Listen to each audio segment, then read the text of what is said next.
Ontem o governo, na verdade a Petrobras anunciou, você vê que provoca até um ato falho, né? Dado esse nível de ingerência que sugere estar acontecendo na Petrobras pelo governo agora, né? Mas vamos lá.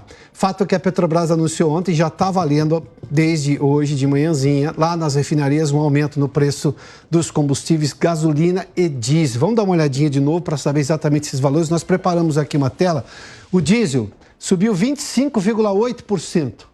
Isso é um acréscimo de 78 centavos preço de refinaria. Não é o que se paga no posto de gasolina. Ou seja, vai de R$ 3,02 para R$ 3,80 do preço do litro do diesel na refinaria. A defasagem, que era de 31%, agora reduziu um pouquinho. Reduziu bastante, mas ainda mantém em 5,2%. A defasagem do preço no mercado internacional para o preço praticado aqui no Brasil. E por que isso importa? Importa que as importadoras, né, as empresas importadoras de combustíveis, têm que pagar o preço lá fora.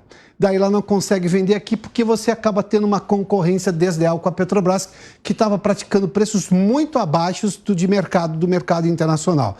E aí isso é exatamente o que sugere essa ingerência, essa possível ingerência do governo na administração da Petrobras, que segurou os preços para segurar a inflação. Provavelmente não vai dar certo, porque isso aqui agora vai impactar na inflação, sim, do mês de agosto. Mas vamos seguir, porque na gasolina também houve esse aumento. O aumento foi de 16,3%, representa 41 centavos, vai sair de R$ 2,52, R$ 2,52 o litro, e vai para R$ 2,93 com esse aumento. A defasagem, que era de 45%, está vendo esse dado lá embaixo ali? Agora vai reduzir para 20,4%. Ainda assim, é uma defasagem muito alta que vai afastar provavelmente essas importadoras do mercado. E por que é um problema afastar as importadoras do mercado? Porque a Petrobras não atende todo o mercado brasileiro.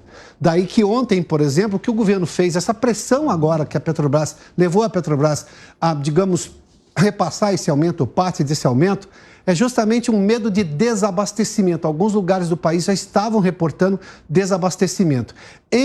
Pesar na inflação, ou seja, aumentar a inflação do mês de agosto e um possível desabastecimento, o governo está apostando melhor ter um problema de inflação do que, obviamente, ter um desabastecimento.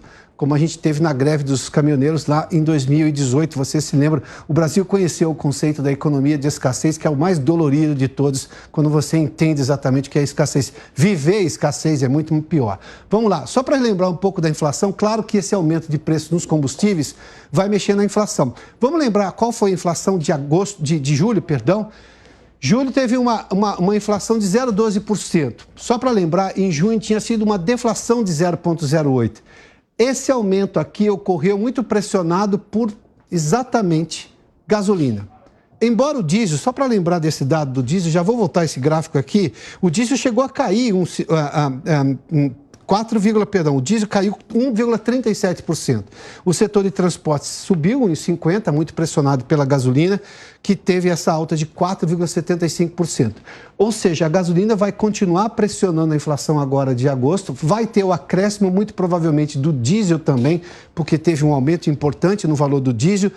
E sabe o que puxou também a inflação para baixo, para esse 0,12, ficar em 0,12 e não ser maior? Foi justamente alimentos. Só que a gente tem o que se chama na economia de você passar o preço à frente, o seu custo.